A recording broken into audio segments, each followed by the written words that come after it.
बिस्मिल्लाहिर्रहमानिर्रहीम। सबसे पहले हम लोग ईयर पढ़े। इंटरनल ईयर के दो पार्ट्स हैं, ऑशियस या बोनी लैब्रिंथ और दूसरा होता है मेम्ब्रेनस लैब्रिंथ। जो बोनी लैब्रिंथ होता है उसके अंदर आते हैं हमारे पास vestibule, cochlea, semi circular canal. जो मेम्ब्रेनस लैब्रिंथ आता है उसमें आता है उधर वेस्टिब्यूल कॉक्लिया था, यहाँ पे cochlear duct, semi circular duct, utricle सेक्यूल।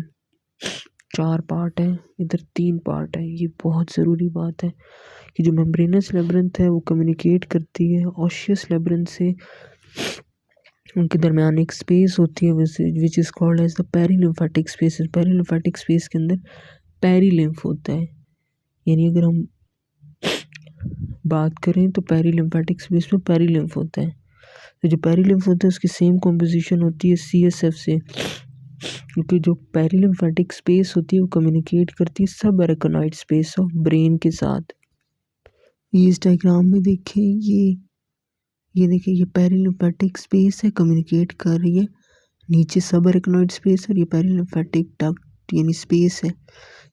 तो CSF होता है, यहाँ पे भी इसकी कॉम्पोजिशन क्या होगी, पेरिलिम्फेटिक स्पेस की CSF ही होगा, कम्युनिकेट कर रही है। अब जो मेम्ब्रेनस लैब्रिंथ होते हैं उसमें यूट्रिकल होते हैं और सेक्यूल होते हैं। यूट्रिकल कितने होते हैं, यूट्रिकल, ठीक है, ये भी हम पढ़ेंगे कितने होते हैं और क्या चीज़ें होती हैं। यूट्रिकल होते हैं और सेक्यूल होते हैं, ठीक है। और यहाँ पे जो सेमी सर्कुलर कैनाल होती है उसमें एक डायलेशन होती है जिसको कहते हैं एम्पूला। ये सेमी सर्कुलर कैनाल है, उसमें ये डायलेशन आई हुई है, उसको क्या कहते हैं, सेमी सर्कुलर कैनाल है ना ये सारा। ये एम्पूला है, ये एम्पूला है।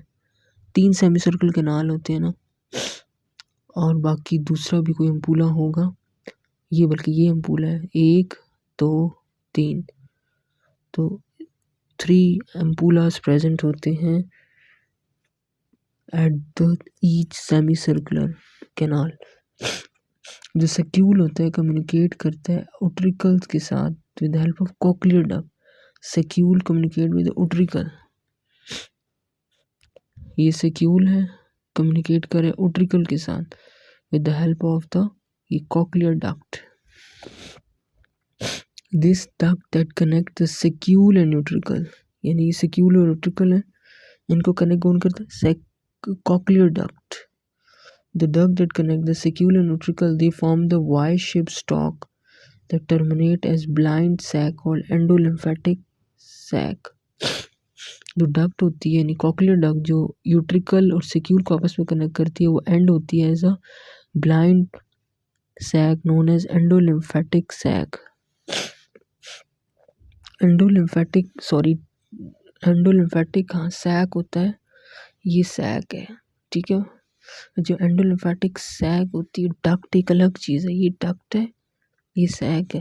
जो एंडोलिम्फेटिक सैक होते हैं it is lined by the simple columnar epithelial cells, ठीक है।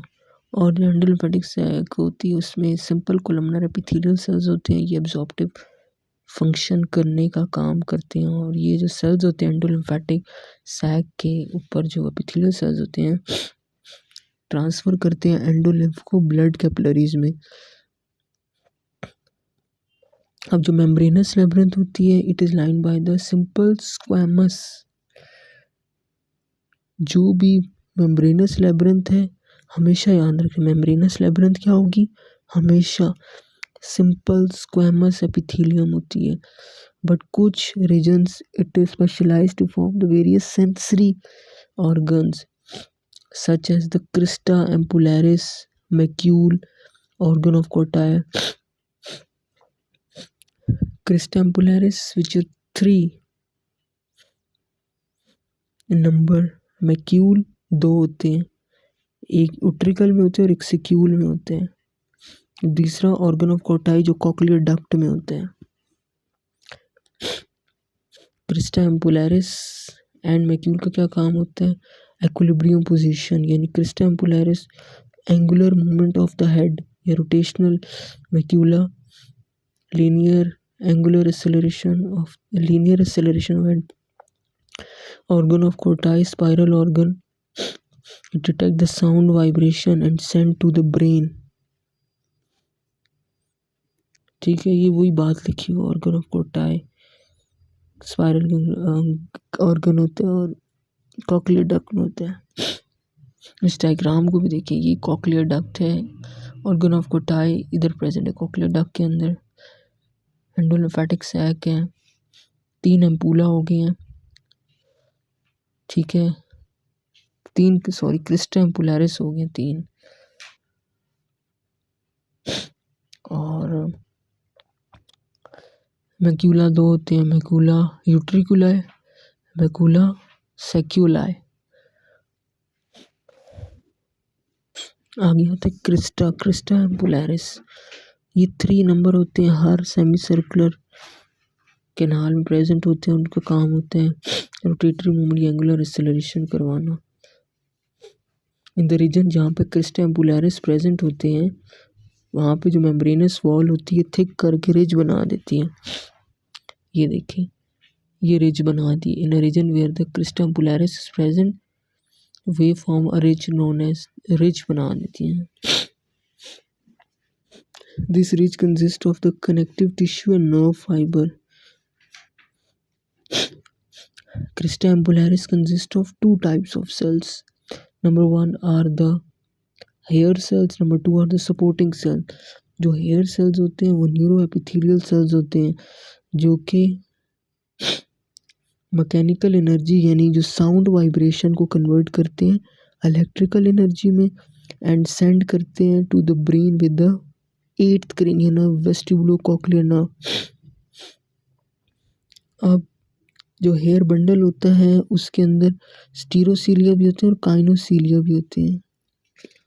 ये डायग्राम देखें, ये हमारे पास ऊपर क्या है, स्टीरोसीलिया, और साथ ये लंबी सी क्या है, काइनोसीलिया। तो जो स्टीरोसीलिया होते हैं अरेंज होते हैं इंक्रीजिंग लेंथ पे, पहले छोटा बड़ा, उससे बड़ा छोटा, फिर बड़ा, और एंड में काइनोसीलिया होता है। और जो सीलिया को काइनोसीलिया, स्टीरोसीलिया को काइनोसीलिया से और स्टीरोसीलिया को जो आपस में जोड़ा है वो टिप लिंक होता है, एक प्रोटीन फिलामेंट होता है। और यही बात लिखी है जो स्टिकी नोट्स में पढ़ते हैं कि अगर हमारे पास जो स्ट्राया वेस्कुलरिस होता है, जो आगे हम पढ़ेंगे कॉक्लिया में, स्ट्राया वेस्कुलरिस जो होता है कॉक्लियर डक्ट में, कॉक्लियर डक्ट का दूसरा नाम ही स्कैलामीडिया है, कॉक्लियर डक्ट का दूसरा नाम स्कैलामीडिया। तो स्ट्राया वेस्कुलरिस क्या प्रोड्यूस करता है, एंडोलिम्फ, और एंडोलिम्फ के अंदर पोटेशियम आयन ज़्यादा होते हैं और ये एंडोलिम्फ सराउंड करता है स्टीरोसीलिया को।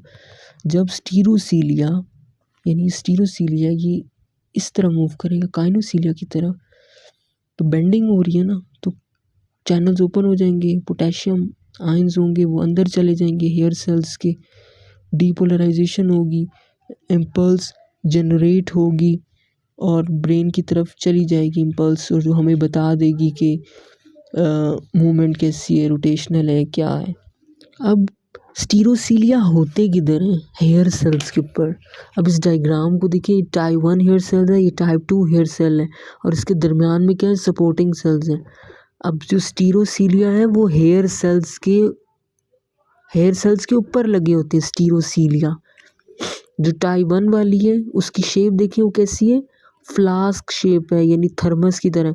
टाइप 2 वाली किसकी शेप है, सिलेंड्रिकल शेप है, ठीक है, फ्लास्क शेप है। और इसका जो नीचे से एंड देखें, वो हमने देखा ना, बेस जो थी वो बड़ी ज़्यादा ब्रॉड थी, जो एपिक्स था वो बहुत ज़्यादा नैरो था। अब ये जो टाइप 1 हेयर सेल्स होते हैं completely surrounded by the afferent nerve fibre से कप शेप स्ट्रक्चर बनाते हैं, इसको कहते हैं कैलिक्स। जो एफरेंट नर्व फाइबर होती है ये आपस में, ये देखिए एफरेंट वाले कप शेप स्ट्रक्चर बना रहे हेयर सेल के अराउंड, टाइप 1 के अराउंड, इसको कहते हैं कैलिक्स। इफरेंट वाले कोई नहीं बना रहे कप शेप स्ट्रक्चर। जो टाइप 2 वाले हैं वो सिलेंड्रिकल है, अभी बताया, ये न्यूमरस होते हैं और यही सिनेप्टिक जंक्शन बनाते हैं with the nerve endings of afferent and efferent. ये हेयर सेल्स होते हैं, ये सिनेप्टिक जंक्शन नहीं बना रहे एफरेंट के साथ भी और इफरेंट्स के साथ भी। और जो काइनोसीलियम होते हैं और ये जो स्टीरोसीलियम होते हैं इनके ऊपर भी कोई कवर होती है ना, जेलिटिनस प्रोटियोग्लाइकैन मटेरियल नोन एज क्यूपुला। ये कवर होते हैं जेलिटिनस प्रोटियोग्लाइकैन मटेरियल कॉल्ड एज द क्यूपुला। ये देखें, ये स्टीरोसीलिया और काइनोसीलिया सारे कवर किससे ऊपर कवर करें इनको, जेलेटिनियस मैस्कुलर क्यूपुला। अगर हम लोग हेड की रोटेशन करते हैं तो क्यूपुला की भी डिफ्लेक्शन होती है। जब क्यूपुला की डिफ्लेक्शन होगी तो हेयर्स की भी मूवमेंट होगी।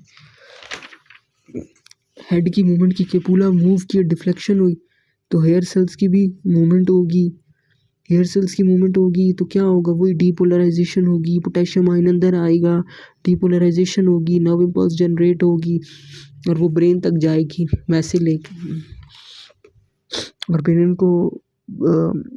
ब्रेन तक मैसेज लेके जाएगी which provide information regarding the speed and direction of the head rotation. Supporting cells they are columnar shape and they present between the hair cells. और ये सपोर्टिंग सेल्स आपस में जंक्शन कॉम्प्लेक्सेस से arranged होते हैं।